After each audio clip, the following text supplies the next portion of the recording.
Welcome back to ವಿ4 motivational channel. ನಮಸ್ಕಾರ ಸ್ನೇಹಿತರೆ. ಎದುರಾಳಿ ಎಷ್ಟೇ ಒಳ್ಳೆಯ ವ್ಯಕ್ತಿಯಾಗಿದ್ದು ಅವನು ಅಧರ್ಮದ ಪಕ್ಷದಲ್ಲಿದ್ದರೆ ಅವನನ್ನು ಸೋಲಿಸಲೇಬೇಕು. ಇಲ್ಲದಿದ್ದರೆ ಧರ್ಮ ಸೋಲುತ್ತದೆ, ಅಧರ್ಮ ಗೆಲ್ಲುತ್ತದೆ.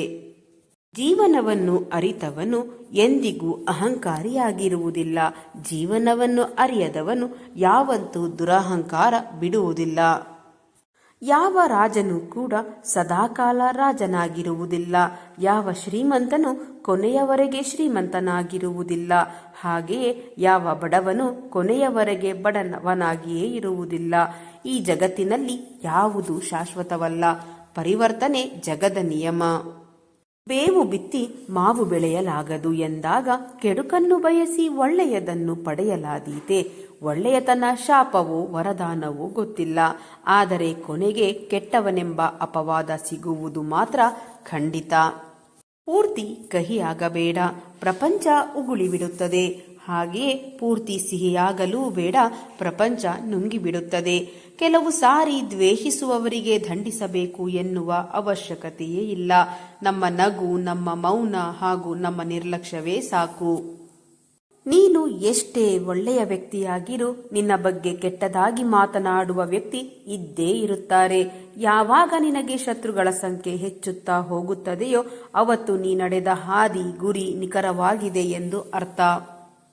ಜೀವನದಲ್ಲಿ ಸಂತೋಷದಿಂದ ಇರಬೇಕೆಂದರೆ ಭಾವನೆಗಳ ಕೈಗೆ ಬದುಕನ್ನು, ನೆನಪುಗಳ ಕೈಗೆ ಮನಸ್ಸನ್ನು, ಆಸೆಗಳ ಕೈಗೆ ಕನಸನ್ನು, ಕ್ಷುಲ್ಲಕ ಜನರ ಮಾತುಗಳಿಗೆ ಕಿವಿಯನ್ನು ಕೊಡಬಾರದು. ತನ್ನ ಮನಸ್ಸನ್ನು ಗೆದ್ದವನಿಗೆ ಮನಸ್ಸು ಅತ್ಯುತ್ತಮ ಸ್ನೇಹಿತ. ಮನಸ್ಸನ್ನು ಗೆಲ್ಲುವಲ್ಲಿ ವಿಫಲನಾದವನಿಗೆ ಮನಸ್ಸೇ ಅತ್ಯಂತ ದೊಡ್ಡ ಶತ್ರು. ಗೌರವ ನಿಮ್ಮದಾಗಬೇಕೆಂದರೆ ಬೇರೆಯವರನ್ನು ಗೌರವಿಸಿ. ಜೀವನದಲ್ಲಿ ಕೆಲವೊಮ್ಮೆ ತಪ್ಪು ಹೆಜ್ಜೆ ಇಡುವುದು ಸಹಜ. ಬೇಗ ಎಚ್ಚೆತ್ತುಕೊಳ್ಳುವುದು ಬುದ್ಧಿವಂತಿಕೆ. ತಪ್ಪಾದಾಗ ಕೊರಗುವುದಕ್ಕಿಂತ ಮುಂದೆ ತಪ್ಪಾಗದಂತೆ ನಡೆದುಕೊಳ್ಳುವುದು ಉತ್ತಮ. ಅಧರ್ಮದಿಂದ ಶತ್ರು ಕೆಲವೊಮ್ಮೆ ಗೆಲ್ಲಬಹುದು. ಆದರೆ ಕರ್ಮ ಎದುರಾಗುವ ವೇಳೆ ಧರ್ಮ ಅವರನ್ನು ಸುಡಲು ಆರಂಭಿಸುತ್ತದೆ. ಆಗ ಅವರ ನಿರ್ನಾಮ ತಪ್ಪಿಸಲು ಯಾರಿಂದಲೂ ಸಾಧ್ಯವಿಲ್ಲ. ಯಾರು ಯಾವಾಗ ಮತ್ತು ಹೇಗೆ ಬದಲಾದರು ಎಂದು ಯೋಚಿಸಬೇಡಿ. ಅವರು ನಿಮಗೆ ಏನು ಕಲಿಸಿದರು ಎಂಬುದನ್ನು ನೆನಪಿಡಿ. ನಿಮಗೆ ಯಾರು ಏನೇ ಹೇಳಿದರೂ ಶಾಂತವಾಗಿರಿ. ಯಾಕೆಂದರೆ ಬಿಸಿಲು ಎಷ್ಟೇ ಪ್ರಬಲವಾದರೂ ಸಾಗರವನ್ನು ಬಂಧಿಸಲು ಸಾಧ್ಯವಿಲ್ಲ. ಸಂಕಷ್ಟಗಳು ಬಂದಾಗ ಯಾರು ಸಹಾಯ ಮಾಡುತ್ತಾರೆ ಎಂದು ಚಿಂತಿಸಬೇಡಿ. ಸ್ನೇಹಿತರೆ, ಜನರನ್ನು ಮೆಚ್ಚಿಸಲಿಕ್ಕಾಗಿ ಬದುಕಬೇಡಿ, ಇಚ್ಛಿಸಿದಂತೆ ಬದುಕಿ. ಜನರು ದೇವರನ್ನೇ ಮೆಚ್ಚಲಿಲ್ಲ, ಇನ್ನು ನೀವು ಯಾವ ಲೆಕ್ಕ? ಒಮ್ಮೆ ಮನಸ್ಸು ಸತ್ತರೆ ಮಾತನಾಡುವ ಯೋಚನೆಯು ಸಾಯುತ್ತದೆ. ವ್ಯಕ್ತಿತ್ವ ಸ್ವಲ್ಪ ಕಠೋರವಾಗಿರಬೇಕು. ಇಲ್ಲವೆಂದರೆ ಕೆಲವು ಸಂದರ್ಭಗಳಲ್ಲಿ ನಮ್ಮ ಅತ್ಯಂತ ಸರಳತೆ ಹಾಗೂ ಸವಿನುಡಿಗಳನ್ನು ನಮ್ಮ ದೌರ್ಬಲ್ಯ ಮತ್ತು ನಟನೆ ಎಂದು ಪರಿಗಣಿಸಿಬಿಡುತ್ತಾರೆ. ಸುಖದಲ್ಲಿ ಎಲ್ಲರೂ ಸಿಗುತ್ತಾರೆ, ಆದರೆ ದುಃಖದಲ್ಲಿ ಕೇವಲ ಭಗವಂತ ಮಾತ್ರ ಸಿಗುವನು. ಮತ್ತೊಬ್ಬರನ್ನು ನೋಯಿಸುವ ಮೊದಲು ಯೋಚಿಸಿ, ಆ ನೋವು ನಿಮಗಾದರೆ ಹೇಗಿರುತ್ತದೆ ಎಂದು. ಅದೆಷ್ಟೋ ಬಾರಿ ದೇವರ ಜೊತೆ ಮುನಿಸಿಕೊಂಡರೂ ಕಷ್ಟ ಬಂದಾಗ ಮೊದಲು ನೆನಪಾಗುವುದು ದೇವರು. ಕಷ್ಟಗಳ ಕೊಡುವ ಪಾತ್ರಧಾರಿಯೂ ಅವನೇ, ಕಷ್ಟಗಳ ಎದುರಿಸಲು ಜೊತೆಯಾಗುವ ಪಾತ್ರಧಾರಿಯೂ ಅವನೇ. ಯಾರು ಕೈಬಿಟ್ಟು ಹೋಗುತ್ತಾರೆ ಎಂದು ಯೋಚಿಸಿ, ಕೊನೆಯಲ್ಲಿ ಭಗವಂತನೇ ನಮ್ಮ ಕೈ ಹಿಡಿಯುವುದು. ಯಾವ ವ್ಯಕ್ತಿಯು ನನ್ನಿಂದ ಏನನ್ನೂ ಮಾಡಲಾಗುವುದಿಲ್ಲ ಎಂದು ತಿಳಿದಿರುತ್ತಾನೋ ಅವನಿಂದಲೇ ಒಂದು ಮಹತ್ ಕಾರ್ಯವಾಗುತ್ತದೆ. ಒಂದು ವೇಳೆ ಏನಾದರೂ ನೀವು ನಿಮ್ಮ ಗುರಿಯನ್ನು ಸಾಧಿಸುವಲ್ಲಿ ವಿಫಲವಾದರೆ ತಂತ್ರವನ್ನು ಬದಲಾಯಿಸಿ, ಗುರಿಯನ್ನಲ್ಲ. ಎಲ್ಲರೂ ಇಷ್ಟಪಡುವಷ್ಟು ಸರಳವಾಗಿರಿ. ಹಾಗೆ ಯಾರು ಸರಳವಾಗಿ ಯಾಮಾರಿಸದಷ್ಟು ಜಾಣ್ಮೆ ಇರಲಿ. ನೆನಪಿರಲಿ ಸ್ನೇಹಿತರೆ, ಕೆಟ್ಟ ದಿನಗಳು ಶಾಶ್ವತವಲ್ಲ. ಅದನ್ನು ಸಮಾಧಾನವಾಗಿ ತೆಗೆದುಕೊಳ್ಳಿ. ಭಯಬೇಡ. ಇಲ್ಲಿ ನಾನು ಯಾರಿಗೂ ಬೇಡವಾದೆ ಎಂದು ಅಳಬೇಡಿ. ನೀವು ಎಲ್ಲರಿಗೂ ಬೇಕಾಗುವ ಸಮಯ ಬಂದೇ ಬರುತ್ತದೆ. ಆಗ ನಿಮ್ಮ ಬೆಲೆ ಎಲ್ಲರಿಗೂ ತಿಳಿಯುತ್ತದೆ. ತಾಳ್ಮೆ ಇರಲಿ. ಸಮಯ ತಿರುಗಿದಾಗ ಎಲ್ಲವೂ ಬದಲಾಗುತ್ತದೆ. ಆದ್ದರಿಂದ ಒಳ್ಳೆಯ ಸಮಯದಲ್ಲಿ ಹೆಮ್ಮೆ ಪಡಿ ಮತ್ತು ಕೆಟ್ಟ ಸಮಯದಲ್ಲಿ ತಾಳ್ಮೆಯನ್ನು ಕಳೆದುಕೊಳ್ಳಬೇಡಿ. ಸ್ನೇಹಿತರೆ, ಕಣ್ಣಿನಿಂದ ನೋಡಿದ್ದು ಎಲ್ಲವೂ ಸತ್ಯ ಆಗಿರುವುದಿಲ್ಲ, ಕಿವಿಯಿಂದ ಕೇಳಿದ್ದು ಎಲ್ಲವೂ ನಿಜ ಆಗಿರುವುದಿಲ್ಲ.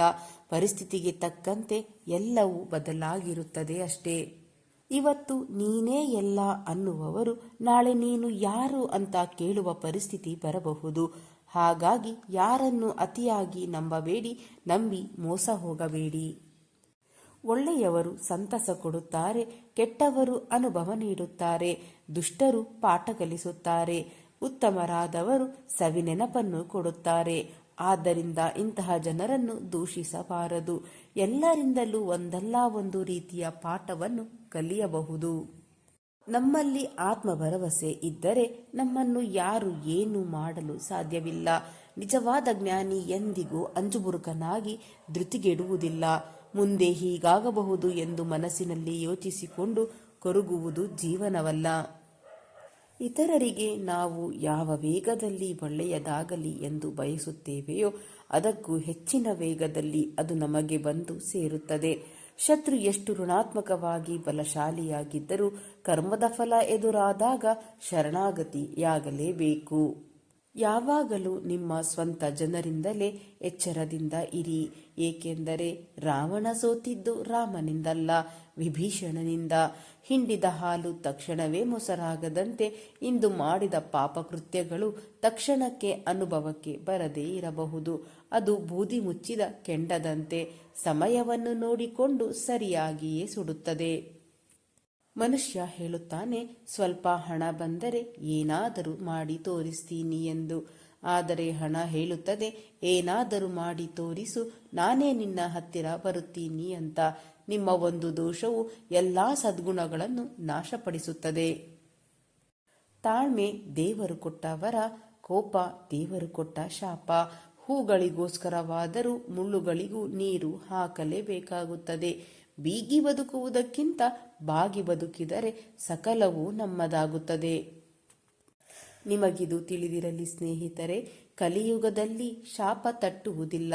ಅವರವರ ಕರ್ಮಫಲಗಳೇ ಶಾಪವಾಗಿ ಅವರವರಿಗೆ ತಟ್ಟುತ್ತದೆ. ದೇವರು ವಿನಯವನ್ನು, ನಡತೆಯನ್ನು ಎಂದು ನೋಡುತ್ತಾನೆಯೇ ಹೊರತು ಜಾತಿಯನ್ನಲ್ಲ. ಸಮಯ ಇಲ್ಲ ಎಂದು ಸಂಬಂಧಗಳನ್ನು ಮರೆತರೆ ಸಮಯ ಸಿಕ್ಕಾಗ ಮಾತನಾಡಲು ಆ ಸಂಬಂಧಗಳೇ ಇರುವುದಿಲ್ಲ.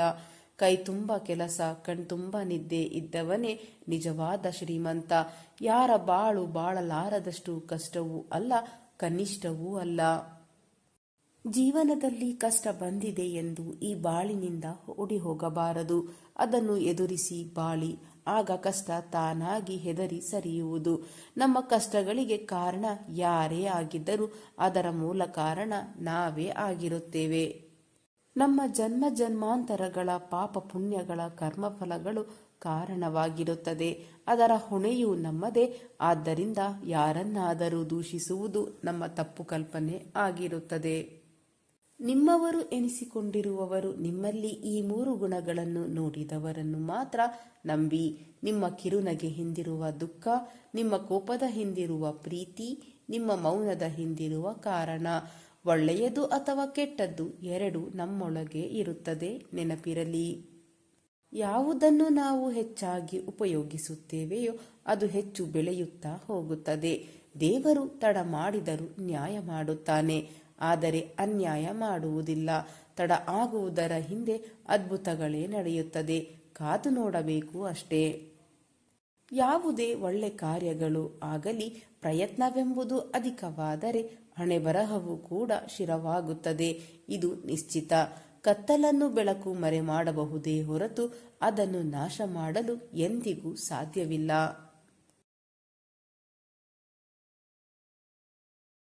ಹಾಗೆಯೇ ಕಾಲಕಾಲಕ್ಕೆ ಕಷ್ಟಗಳೆಂಬ ಕತ್ತಲೆ ಕವಿಯುವುದು ಸಹಜ. ಅದನ್ನು ಭಕ್ತಿ ಎಂಬ ಬೆಳಕಿನಿಂದ ಎದುರಿಸಬಹುದು. ಅಧರ್ಮದ ಹಾದಿಯಲ್ಲಿ ಯಾವ ಅಡೆತಡೆಗಳು ಇರುವುದಿಲ್ಲ, ಆದರೆ ಅದು ಸೇರುವ ಗುರಿ ಮಾತ್ರ ನರಕವಾಗಿರುತ್ತದೆ. ಧರ್ಮದ ಹಾದಿಯಲ್ಲಿ ಸಾಕಷ್ಟು ಅಡೆತಡೆಗಳು ಬರುತ್ತವೆ, ಇದು ಸಹಜ. ಆದರೆ ಅದು ಸೇರುವ ಗುರಿ ಮಾತ್ರ ಸ್ವರ್ಗ. ಪ್ರಾರ್ಥನೆ ಫಲಿಸುತ್ತದೆ ಎನ್ನುವುದು ಎಷ್ಟು ಸತ್ಯವೋ ಶಾಪವೂ ಫಲಿಸುತ್ತದೆ ಎನ್ನುವುದು ಅಷ್ಟೇ ಸತ್ಯ. ದಯವಿಟ್ಟು ಯಾರಿಗಾದರೂ ನೋವು ಕೊಡುವ ಮೊದಲು ಆ ನೋವಿನ ಬಗ್ಗೆ ಯೋಚಿಸಿ. ಯಾರು ಕೇವಲ ತನ್ನ ನೋವುಗಳನ್ನು ಅಪ್ಪಿಕೊಂಡು ಬದುಕುತ್ತಾರೋ ಅವರು ದುರ್ಬಲರಾಗುತ್ತಾರೆ. ಆದರೆ ಯಾವ ವ್ಯಕ್ತಿಯು ಸಮಾಜದ ನೋವುಗಳನ್ನು ತನ್ನ ಹೃದಯಕ್ಕೆ ಅಂಟಿಸಿಕೊಂಡು ಬದುಕುತ್ತಾನೋ ಅವನು ಶಕ್ತಿಶಾಲಿಯಾಗಿರುತ್ತಾನೆ. ಮನಸ್ಸಿನಲ್ಲಿ ಆಸೆಗಳು ಕಡಿಮೆಯಾದಷ್ಟು ನೆಮ್ಮದಿ ತಾನಾಗಿಯೇ ನಮ್ಮನ್ನು ಹುಡುಕಿಕೊಂಡು ಬರುತ್ತವೆ.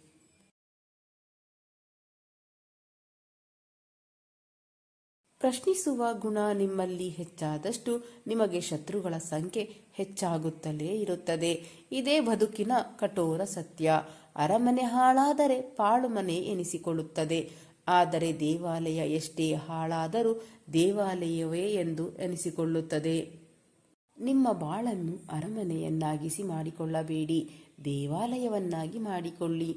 ದುಡ್ಡು ಇದೆ ಎಂದು ದುಡುಕಬೇಡಿ. ದುಡ್ಡು ಗೌರವಕ್ಕಿಂತ ದೊಡ್ಡದಲ್ಲ. ಎಷ್ಟು ದುಡಿಯುತ್ತೀರಾ ಅನ್ನುವುದಕ್ಕಿಂತ ಹೇಗೆ ದುಡಿಯುತ್ತೀರಾ ಎನ್ನುವುದು ಬಹಳ ಮುಖ್ಯವಾಗುತ್ತದೆ. ಒಬ್ಬ ಮನುಷ್ಯ ಏನೇ ಕಳೆದುಕೊಂಡರೂ ಶಾಂತಿ ಮತ್ತು ಏಕಚಿತ್ತನಾಗಿದ್ದರೆ ಅದೇ ಅವನ ನಿಜವಾದ ಗೆಲುವು. ಚರ್ಚೆ ಯಾವಾಗಲೂ ವಾದಕ್ಕಿಂತ ಉತ್ತಮವಾಗಿರುತ್ತದೆ. ವಾದವು ಯಾರು ಸರಿ ಎಂದು ಕಂಡುಹಿಡಿಯುವುದು, ಆದರೆ ಚರ್ಚೆಯು ಯಾವುದು ಸರಿ ಎಂದು ಕಂಡುಹಿಡಿಯುವುದು. ಸ್ನೇಹಿತರೆ, ಇಂದಿನ ಈ ನನ್ನ ಪ್ರೇರಣಾದಾಯಕವಾದ ವಿಡಿಯೋ ನಿಮ್ಮ ಮನಸ್ಸಿಗೆ ಸ್ವಲ್ಪವಾದರೂ ಪ್ರೇರಣೆ ನೀಡಿದ್ದರೆ ಒಂದು ಲೈಕ್ ಮಾಡಿ ನಿಮ್ಮ ಅಭಿಪ್ರಾಯವನ್ನು ಕಾಮೆಂಟ್ ಬಾಕ್ಸ್ನಲ್ಲಿ ಹಂಚಿಕೊಳ್ಳಿ. ನನ್ನ ಪ್ರಯತ್ನ ನಿಮಗೆ ಇಷ್ಟವಾಗಿದ್ದರೆ ದಯವಿಟ್ಟು ಈಗಲೇ ನನ್ನ ಚಾನಲನ್ನು ಸಬ್ಸ್ಕ್ರೈಬ್ ಮಾಡಿ. ಹಾಗೆಯೇ ಕೆಳಗೆ ಕಾಣುತ್ತಿರುವ ಹೈ ಬಟನ್ ಮೇಲೆ ಕ್ಲಿಕ್ ಮಾಡುವುದರ ಮೂಲಕ ನಿಮ್ಮ ಬೆಂಬಲ ನೀಡಿ. ನಿಮ್ಮ ಬೆಂಬಲವೇ ನನ್ನ ಶಕ್ತಿ. ಮತ್ತೆ ಮುಂದಿನ ವಿಡಿಯೋದಲ್ಲಿ ಇದೇ ರೀತಿಯ ಪ್ರೇರಣಾದಾಯಕ ಮೋಟಿವೇಶನಲ್ ಮಾಹಿತಿಯೊಂದಿಗೆ ಭೇಟಿಯಾಗೋಣ. ಅಲ್ಲಿಯವರೆಗೆ ಸಕಾರಾತ್ಮಕವಾಗಿ ಯೋಚಿಸಿ ಸಂತೋಷವಾಗಿ ಬಾಳಿರಿ. ಧನ್ಯವಾದಗಳು.